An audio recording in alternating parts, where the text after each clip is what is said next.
જંગલમાં એક શિયાળ અને એક હરણ રહે। શિયાળ રોજ મનમાં વિચારે, આ હરણને મારીને ખાઈ જાઉં, પણ તે હરણના જેટલી ઝડપે દોડી શકે નહીં। આથી તેની ઈચ્છા પૂરી થતી નહીં।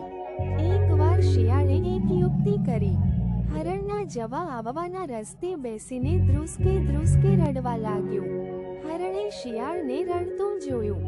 એણે શિયાળને રડવાનું કારણ પૂછ્યું।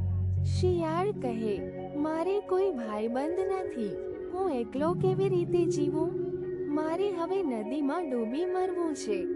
હરણને શિયાળ પર દયા આવી। તે શિયાળને કહે, મરી ગયા પછી ભાઈબંધ કેવી રીતે મળવાનો? જીવીશ તો ભાઈબંધ મળશે, કોઈ ન હોય તો હું આજથી તારો ભાઈબંધ। બસ, અવતરણ ચિહ્ન। શિયાળની યુક્તિ સફળ થઈ। પછી તો હરણ અને શિયાળ સાથે સાથે ફરવા લાગ્યા। એ જંગલમાં એક કાગડો હરણનો મિત્ર હતો।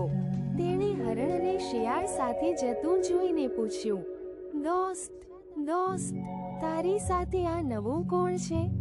અવતરણ ચિહ્ન। હરણ કહે, એ મારો નવો ભાઈબંધ છે। કાગડો કહે, કોઈને પૂરેપૂરો ઓળખ્યા વિના ભાઈબંધ બનાવાય નહીં।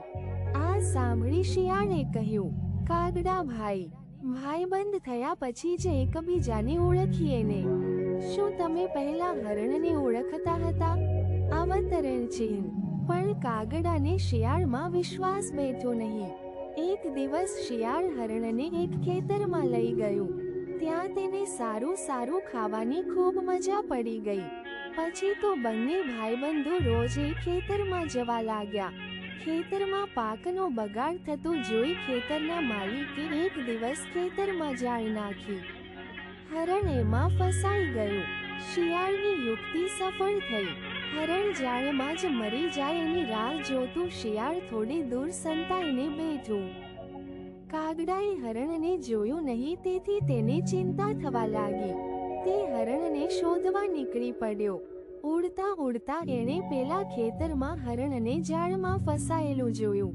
કાગડાએ હરણને હિંમત આપતા કહ્યું, ભાઈબંધ, તું ફિકર કરીશ નહીં, તું મડદા જેવો થઈને પડ્યો રહેજે। હું કા કા બોલું એટલે તું દોડવા માંડજે। થોડી વાર પછી ખેતરનો માલિક ત્યાં આવ્યો। તેણે જાળમાં મરેલા હરણને જોયું। તેણે જાળ ઉપાડી લીધી।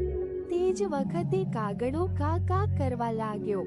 કાગડાનો અવાજ સાંભળી હરણે ઊભા થઈને દોડવા માંડ્યું।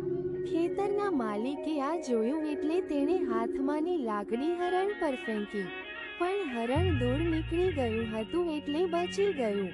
શિયાળ બાજુમાં જ સંતાઈને બેઠું હતું। હરણ ભાગ્યું એટલે શિયાળ પણ ભાગવા માંડ્યું। ત્યાં તો ખેડૂતની લાકડી વાગી શિયાળના માથા પર અને શિયાળના ત્યાં જ રામ રમી ગયા। હરણ અને કાગડાએ ખાધું, પીધું ને મોજ કરી। Thank you for watching Gujju કી અનોખી કહાનિયાँ। Please subscribe, like and share my videos more updates. Also, follow my Facebook page for more updates.